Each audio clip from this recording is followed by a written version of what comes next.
Hi guys, so this is the next video in the chapter 13 series. So today we'll be looking into examine the approaches to increase productivity.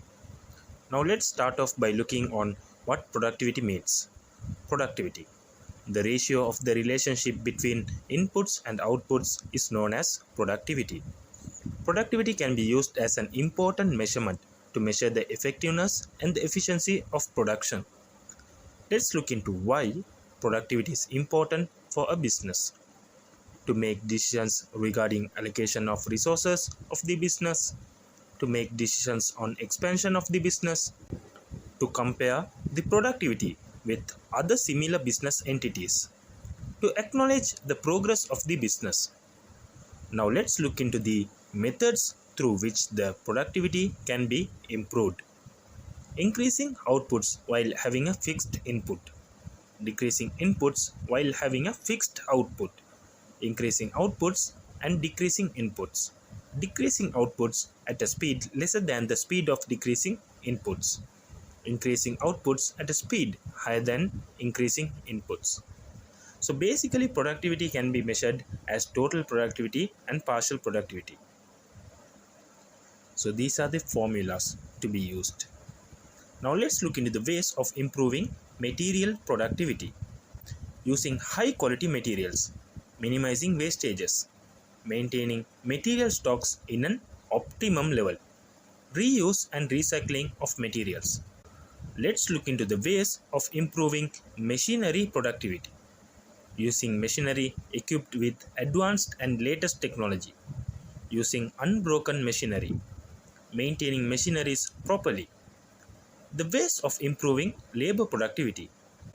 Employing trained employees, using monetary and non-monetary incentives to motivate them, using quality circles, maintaining a better employee relationship. Few modern methods that are used to make the operations management process of large-scale production firms more efficient are computer-aided design, computer-aided manufacturing, computer-integrated manufacturing, computerized numerical control. Computer-aided design method. Planning of the product using computer graphics is known as computer-aided design. The computer designer creates product designs using the relevant computer program. A diagram designed on a computer screen can be seen from various dimensions rather than a diagram on a sheet. CAD method is used for modernization of the existing product, designing of new products, and for examining the products in various angles. Examples: AutoCAD is used for architectural designs, manufacturing of aircrafts, etc. Computer-aided manufacturing. The usage of computer program for managing the production process is known as computer-aided manufacturing method. This method is mostly used in flow production. CAM is used for hard functions that are frequently conducted and functions that are dangerous. Examples for the production and repair of motor vehicles. Computer integrated manufacturing. The method used for the designing of products and for managing the production process is known as computer integrated manufacturing. Through this method, even a single person has the ability of regulating a factory. By observing the functions on a computer screen, the deviations of the production can be corrected via commands from the computer. Computerized numerical control. Control of machinery through computer programs that are used for implementing the operations activities of a firm is known as computerized numerical control method. Control of the functioning of the machinery of a factory using computers in numerical method takes place in this method. Because of the mechanized production, the production of goods has been so efficient.